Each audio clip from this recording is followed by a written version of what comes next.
مستضعف ومظلوم innaka waliyyu dzalika wal qadiru alaih. Alhamdulillah, kita panjatkan puji dan syukur kita kepada Allah Tabaraka wa Ta'ala atas segala nikmat dan karunia Allah berikan kepada kita, sebagaimana salawat dan salam semoga tercurah kepada Rasulullah alaihi salatu wassalam beserta para keluarga, para sahabat dan orang-orang yang istiqomah berjalan di bawah naungan sunnah beliau sampai hari kiamat kelak. Kita meminta kepada Allah dengan nama-nama yang husna dan sifat-sifat yang maha mulia, Allah Tabaraka wa Ta'ala memperbaiki urusan kita, urusan pemimpin-pemimpin kita, urusan masyarakat dan bangsa kita. Allah memberikan kita ilmu nafi dan melindungi kita dari ilmu yang tidak bermanfaat. Allah perbaiki urusan kita dan memberikan keberkahan pada ilmu kita, menolong kita dan setiap orang yang lemah dan terzalimi. Allah Maha berkuasa atas segala sesuatu. Hadirin Allah muliakan, alhamdulillah kita bersyukur kepada Allah Tabaraka wa Ta'ala kembali dipertemukan di pertemuan kali ini, dan semoga kita diberikan ilmu nafi. Dan sebagaimana biasa kita membuka sesi tanya jawab, semoga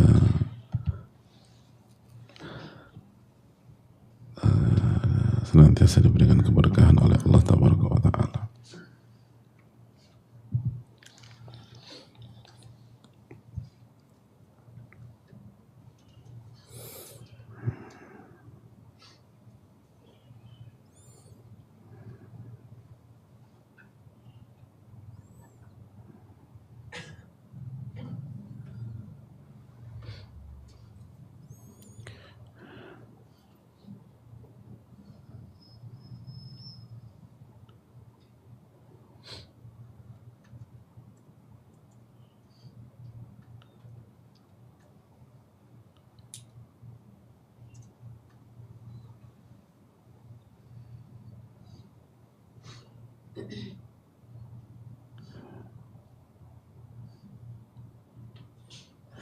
Assalamualaikum warahmatullahi wabarakatuh. Waalaikumsalam warahmatullahi wabarakatuh. Semoga Allah senantiasa merahmati Ustaz, keluarga, tim Imam Nawawi, para ulama dan kaum muslimin, amin ya rabbal alamin.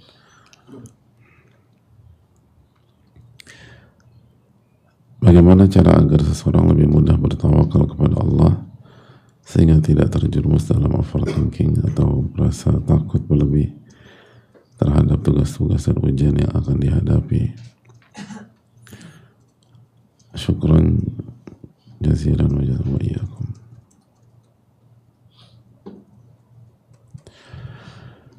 Hadirin Allah muliakan,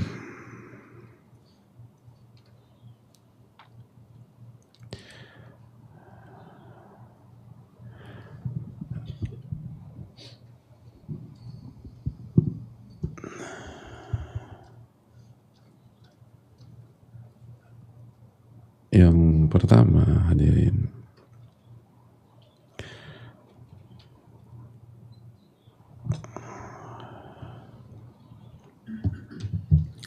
Allah Subhanahu wa Ta'ala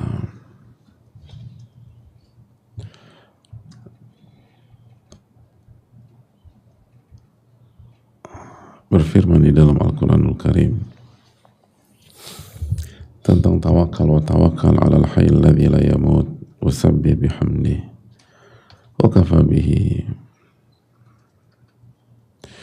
bidunubi ibadihi khabira.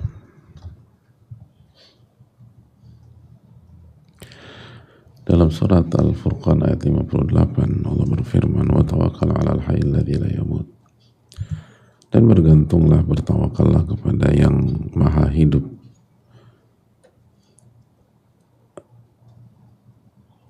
yang tidak pernah mati.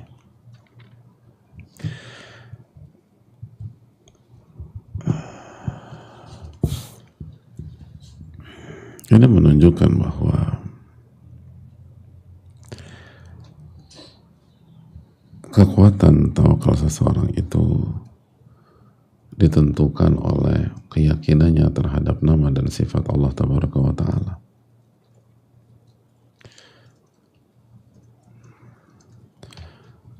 Sebagaimana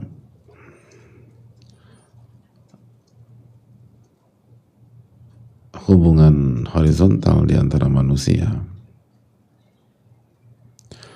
kita tidak akan mengandalkan seseorang untuk tugas tertentu kalau kita nggak kenal dia. Semakin kita kenal seseorang dan kita tahu kelebihan, keistimewaan, privilege orang tersebut, maka kita semakin mengandalkannya secara teknis.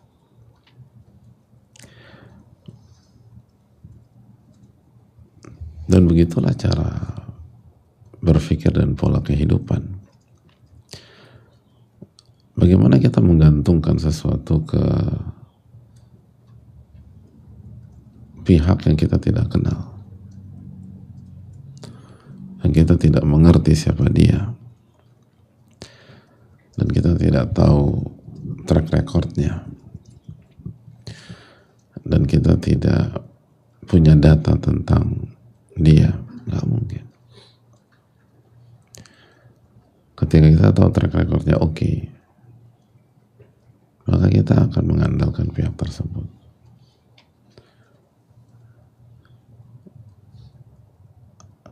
Falillahil mathalul a'la, apalagi Allah tabaraka wa ta'ala. Jadi kalau kita ingin bertawakal kepada Rabbul Alamin haqqa tawakkulih, dengan sebenarnya bertakwa dan bertawakal, maka kenalilah Allah tabaraka wa ta'ala dan imanilah nama dan sifat Allah subhanahu wa ta'ala secara maksimal. Maka secara otomatis kita akan bergantung dan bertawakal kepadanya subhanahu wa ta'ala, dan otomatis hal-hal yang dikhawatirkan oleh penanya akan sirna, akan hilang. Maka itu kunci. Makanya kita tahu bersama-sama Allah Subhanahu wa ta'ala menjelaskan tentang nama-nama dan sifat-sifatnya di dalam Al-Quranul Karim begitu banyak. Al-Quranul Karim penuh dengan nama dan sifat Allah Tabaraka wa ta'ala.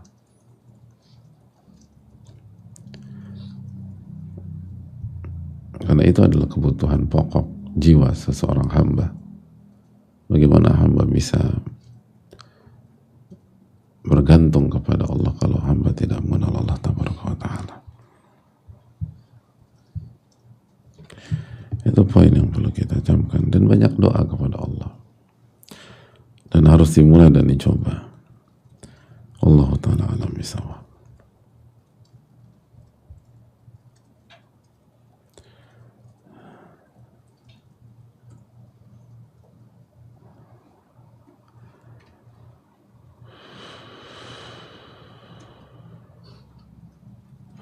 Assalamualaikum warahmatullahi wabarakatuh. Waalaikumsalam warahmatullahi wabarakatuh. Semoga Allah subhanahu wa ta'ala merahmati Imam Nawawi dan ulama-ulama klasik dan kontemporer. Amin ya rabbal alamin. Semoga Allah subhanahu wa ta'ala memberikan taufik, pahala jariah, dan menjaga keistiqomahan kepada ustadz, keluarga, tim, dan kaum muslimin seluruh negeri. Amin wa iyyakum. Assalamualaikum wa iyyakum. Semoga Allah subhanahu memudahkan Ustaz menjawab pertanyaan dan memberikan nasihat. Tanggal 27 Maret 2026 lalu, qadarullah ayah saya meninggal dunia. Innalillahi wa inna ilaihi raji'un. Allahumma ighfir lahu wa tsabbithu. Mohon doanya setelah sebelumnya sakit stroke yang berat selama 4 tahun lebih. Mohon nasihat bagaimana cara terbaik kami anak-anak untuk dapat terus berbakti kepada ayah. Perihal amalan pahala jariah dapat diniatkan untuk lebih kepada satu pihak, misalnya kepada ayah dan juga kepada keluarga muslim yang telah wafat. Jazakallahu khairan. Cara terbaik untuk menjadi anak yang berbakti kepada orang tua yang telah wafat adalah dengan menjadi anak yang soleh dan menambah kesolehan kita. Sebelum kita bicara tentang amalan-amalan satuan, sebelum kita bicara tentang ibadah tertentu, mulailah dari kesolehan dulu. Karena kalau anaknya nggak soleh, gimana? Atau anaknya nggak bertakwa, semua nggak bisa. Innama yataqabbalallahu minal muttaqin, Allah berfirman. Sesungguhnya yang diterima itu hanyalah, atau yang Allah terima hanyalah orang-orang yang bertakwa. Jadi kalau anaknya nggak bertakwa, ya semua gugur. Karena yang diterima Allah hanyalah yang bertakwa. Ya, anak yang nggak bertakwa mau ngapain pun ditolak. Mau nyumbang triliunan juga ditolak kalau nggak bertakwa.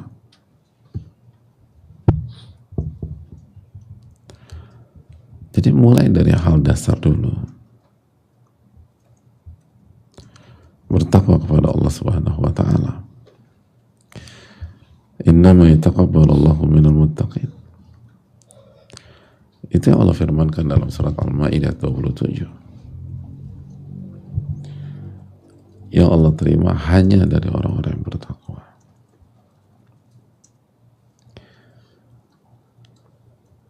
Makanya kata Nabi SAW ketika menjelaskan amal-amal yang mengalir,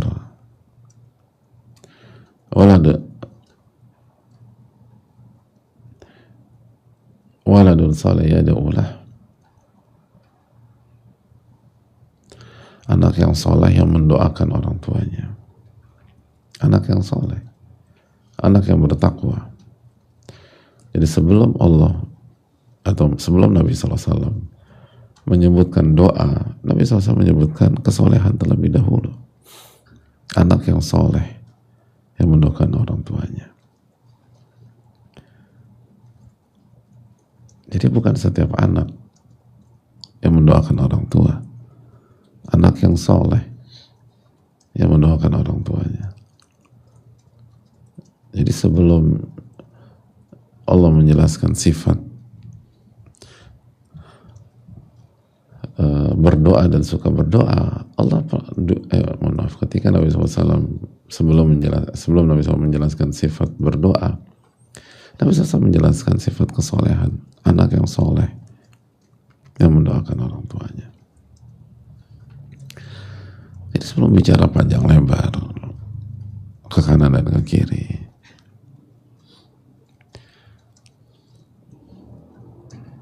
kesolehan terlebih dahulu. Kalau anak itu sudah jadi anak yang soleh, yang lain akan mudah, biiznillah. Yang lain akan gampang, biiznillah.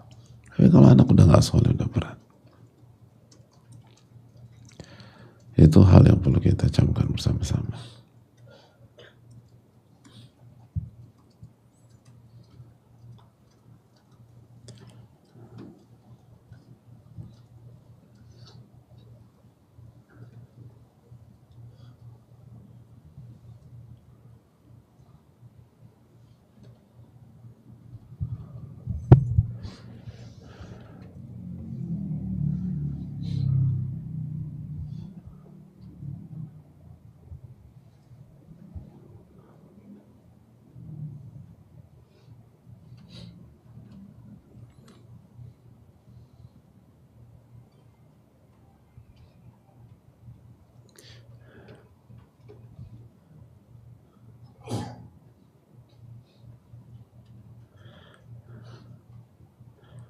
Jadi itu hal yang perlu kita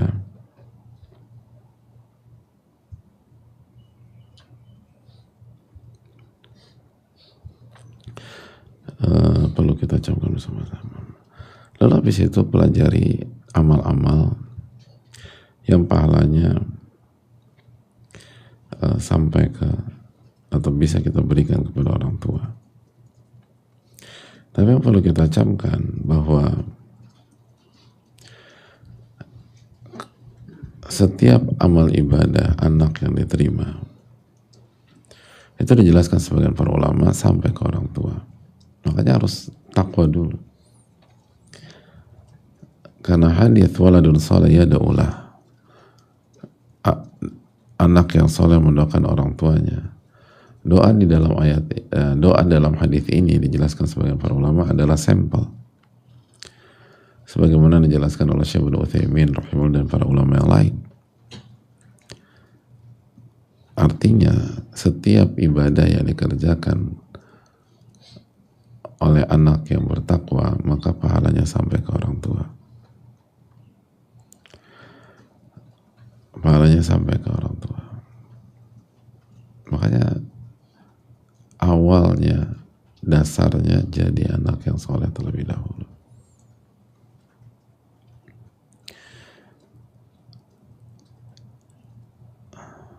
Makanya sebagian para ulama seperti Syekh Ibnu Utsaimin rahimahullah mengatakan bahwa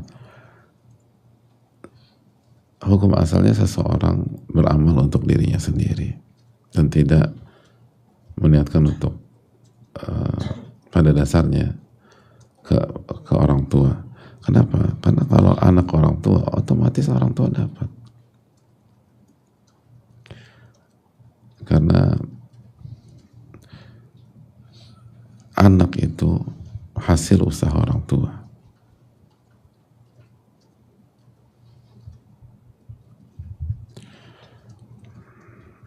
Hasil usaha orang tua. Wa inna waladahu min kasbih, kata Nabi SAW.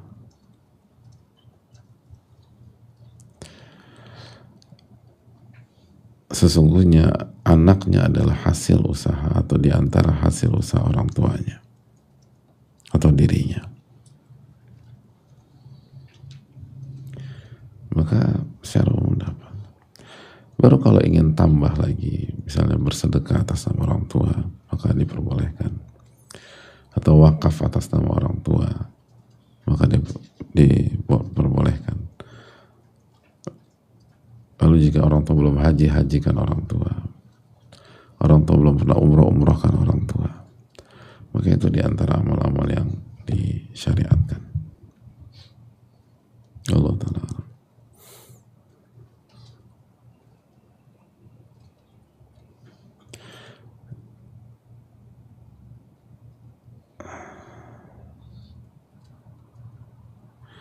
Assalamualaikum warahmatullahi wabarakatuh. Waalaikumsalam warahmatullahi wabarakatuh. Bagaimana agar saya bisa fokus dunia sama akhirat? Karena saya di sini sudah kecanduan amal akhirat. Dan saya sekarang jadi pecandu Al-Quran, salat sunnah, salat wajib. Tapi saya punya keinginan juga untuk bisa mencapai dunia. Karena banyak dari teman saya yang mereka sudah mencapai prestasi-prestasi terbaik. Jadi bagaimana agar saya bisa mengejar, tapi tidak hanya dunia semata, tapi akhirat? Ustaz, saya merasa kehilangan arah. Tolong bantu saya. Yang pertama, kita nggak menggunakan kata kecanduan di dalam beribadah dan beramal soleh.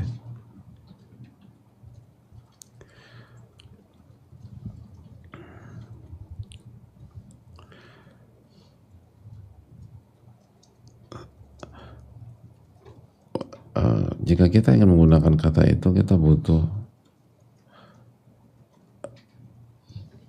artinya siapa para ulama yang menggunakan kata itu poin. Jadi memang la musyaha fil istilah, ada kaidah, tidak perlu terlalu kaku dalam menggunakan sebuah istilah. Tapi itu jika istilah tersebut tidak mengandung unsur negatif. Adapun kecanduan, arti kecanduan apa hadirin? Candu itu apa sih?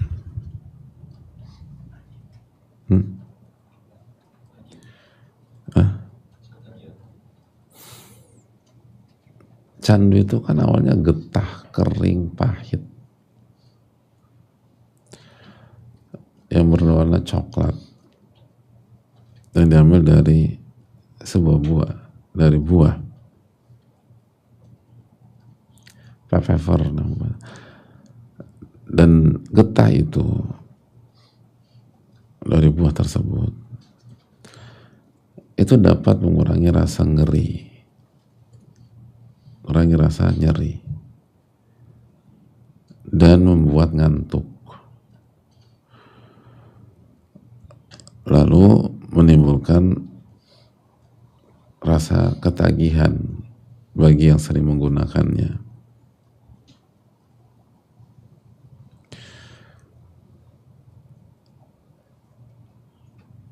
Itu candu dalam bahasa Indonesia. Hukum definisi awal. Baru dikaitkan dengan sesuatu yang menjadi kegemaran.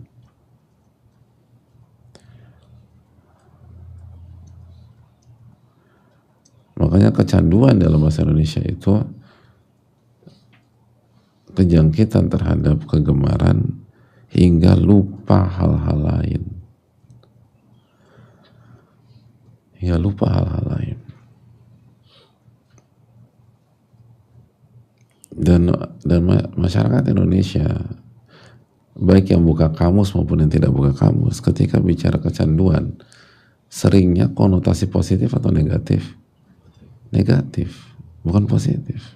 Itu urf. Wal 'adatu muhakkamah dalam kaidah fikih. Dan culture atau budaya atau mayoritas yang dilakukan masyarakat itu dijadikan patokan. Dan culture kita ketika bicara kecanduan itu arahnya ke negatif, bukan ke positif. Dan memang maknanya mendukung. Itu tadi kejangkitan terhadap sesuatu kegemaran yang membuat seorang lupa hal-hal lain.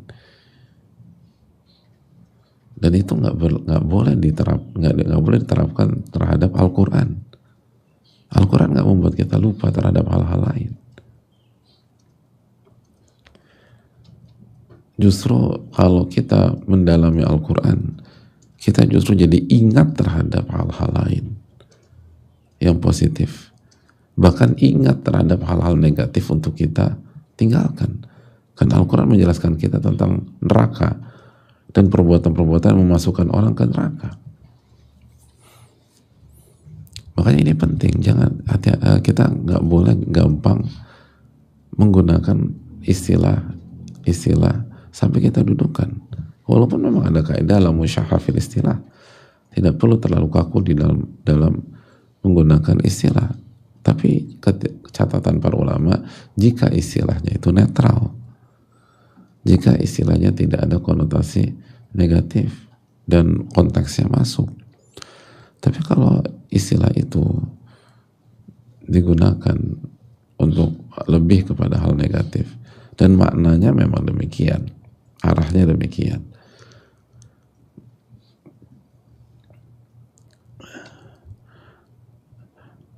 dan itu tadi hukum asalnya ini getah yang buat menghilangkan rasa nyeri dan bikin ngantuk. Nah ini hati-hati. Kecuali kalau orang itu tadi, orang kalau baca Quran suka ngantuk, nah itu, dan tapi kan itu negatif. Memang ada banyak malah itu loh. Tahajud gitu loh, 10 malam terakhir ngantuk, tapi begitu ke dapur seger gitu loh. Begitu ke pantry ngobrol, begitu kayak gue nggak sanggup nih, gue mundur dulu, nyender, teman juga nyender, ngobrol dia. Bahkan imamnya udah witir masih ngobrol. Ada yang seperti itu, nggak semua. Jadi sekali lagi, dan itu kan negatif, nggak ada yang mengatakan itu positif. Jadi poinnya adalah kita perlu hati-hati dalam menggunakan istilah. Dan jangan sampai istilah yang kita gunakan itu yang terjadi pada diri kita nanti. Itu poin yang pertama. Poin yang kedua, dan kalau maksudnya positif, kan maksud penanya kan positif loh, masa negatif. Kalau maksudnya positif, hati-hati menggunakan kalimat-kalimat seperti ini. Karena Allah yang berfirman, "Fala tuzakku anfusakum huwa a'lamu biman ittaqa." Dalam surat An-Najm 32 Allah berfirman, maka janganlah kalian merekomendasikan diri kalian sendiri. Jangan kalian mengklaim suci, mengklaim baik, mengklaim hebat, mengklaim prestasi akhirat. Fala tuzaku anfusakum. Maka jangan rekomendasi diri kalian sendiri. Huwa a'lamu biman ittaqa. Allah yang lebih tahu siapa yang bertakwa.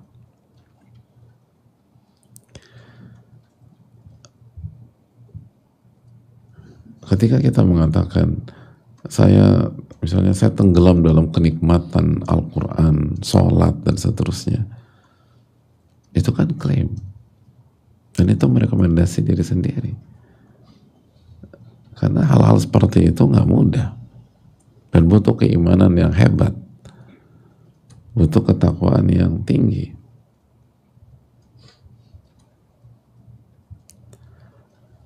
Sedangkan Allah mengatakan fala tuzaku anfusakum. Jangan rekomendasi diri kalian.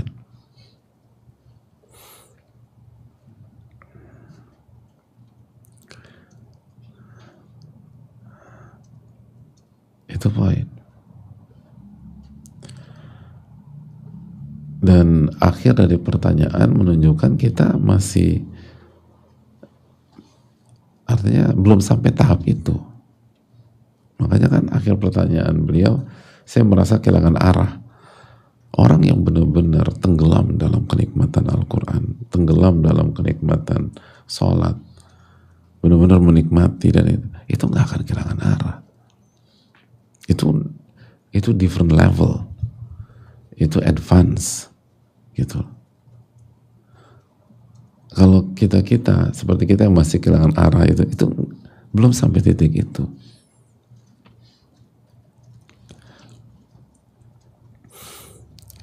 Orang yang tenggelam dalam nikmatnya Al-Quran dan sholat wajib, sholat sunnah, orang tuh kan gak akan tenggelam kecuali dia mentadaburi apa yang dia baca.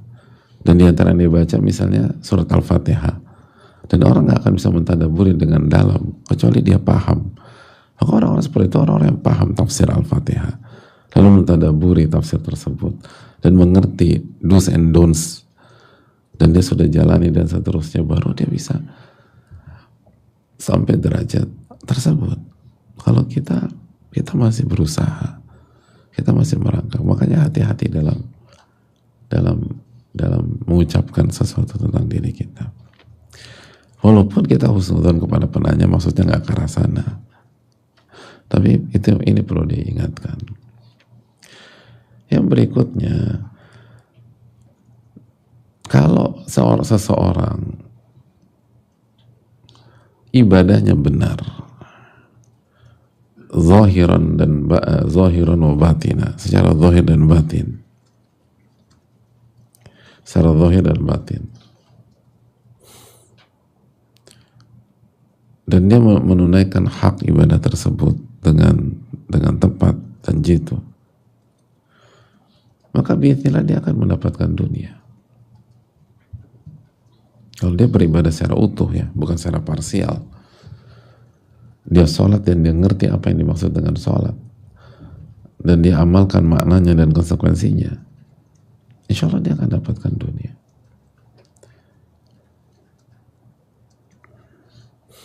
Terlepas rezeki seseorang berbeda-beda. Makanya dijelaskan Imam Syafi'i rahimahullah, ulama itu ada yang kaya dan miskin. Dan ulama yang miskin itu pilihan hidup. Beda sama kita miskin itu terpaksa. Karena nggak ada opsi lain. Coba mentok. Ulama itu ada yang miskin, tapi miskinnya itu pilihan. Kalau mereka mau kaya bisa. Sebagaimana kita perlu tahu, sebagian ulama juga ada yang kaya. Jadi itu hal biasa. Dan ini juga meluruskan stigma sebagian pihak bahwa ulama itu harus miskin. Enggak. Ulama itu Abu Bakar As-Siddiq. Itu kurang berkecukupan apa? Khalifah, bukan kaya lagi, khalifah. Itu ulamanya ulama. Gak ada ulama lebih ulama di umat Nabi SAW dibanding Abu Bakar As-Siddiq radhiyallahu anhu. Dan beliau mujtahid mutlak, tingkatan tertinggi di dunia para ulama. Abu Bakar miskin? Enggak, sangat kaya dan khalifah. Umar bin Khattab itu ulamanya ulama setelah Abu Bakar As-Siddiq, mujtahid mutlak, tingkatan tertinggi di dunia ilmu. Dan tidak ada satupun ulama hari ini di level Abu Bakar As-Siddiq dan Umar bin Khattab. Miskin, khalifah. Uthman bin Affan radhiyallahu anhu, Ali bin Abi Thalib radhiyallahu anhu. Itu ulamanya ulama. Mujtahid mutlak. Miskin? Enggak. Khalifah. Beda poin. Tapi apakah semua ulama kaya? Enggak. Ada sebagian yang memilih hidup miskin. Dan tadi yang memilih hidup miskin belum tentu lebih baik daripada yang kaya. Sebagaimana enggak ada yang lebih baik daripada Abu Bakar As-Siddiq. Dan Abu Bakar As-Siddiq nggak miskin. Karena ini perlu didudukkan. Karena sebagian masyarakat stigmanya ulama itu harus miskin. Kalau ada ulama kaya, suudzon, ini cinta dunia segala macam. Ini bahaya. Karena sekali lagi, kalau begitu dia bisa nuduh Abu Bakar As-Siddiq kalau cinta dunia. Itu bisa arahnya nuduh Umar bin Khattab, nuduh Uthman bin Affan, nuduh Ali bin Abi Thalib radhiyallahu anhu. Padahal mereka punya semua. Tapi mereka nggak terfitnah dengan kekayaan. Mereka nggak terfitnah dengan kekuasaan. Dan itu poinnya. Dan begitu juga ulama-ulama berikutnya. Lath bin Sa'ad, kaya. Abu Hanifah, kaya. Tapi Imam Syafi'i tidak. Imam Ahmad tidak. Itu biasa. Itu cuma pilihan hidup. Dan masing-masing bertakwa dengan pilihannya. Yang miskin bertakwa dalam kemiskinan, dan yang kaya bertakwa dalam kekayaan. Sesederhana itu aja. Tapi intinya adalah kalau orang benar-benar punya ilmu yang dalam atau punya kualitas yang baik, yang kuat, sehingga ibadahnya sampai tenggelam dalam kenikmatan, dan maka insya Allah dia akan dapat dunia. Tinggal dia pilih, dia mau ambil itu atau tidak. Dan itu hak masing-masing orang. Ada yang mau ambil, ada yang enggak. Ada yang kalau mau ambil ada yang berapa persen, ada yang sekian persen. Dan semua itu bisa dipertanggungjawabkan di akhirat. Itu poin. Jadi kalau kita masih bingung arah, hilang arah, itu menunjukkan bahwa masih banyak PR dalam diri kita, masih banyak PR dalam ilmu kita, dan masih banyak PR dalam ibadah dan amal soleh kita. Maka teruslah belajar dan beramal. Belajar, diamalkan. Belajar, diamalkan.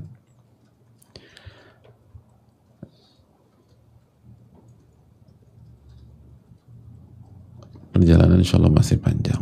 Jadi terus belajar. Nanti akan tersingkap. Allah akan kasih furqan. Kalau kita jujur dan terus belajar dan mengamalkan apa yang kita pelajari. Wallahu ta'ala bishawab.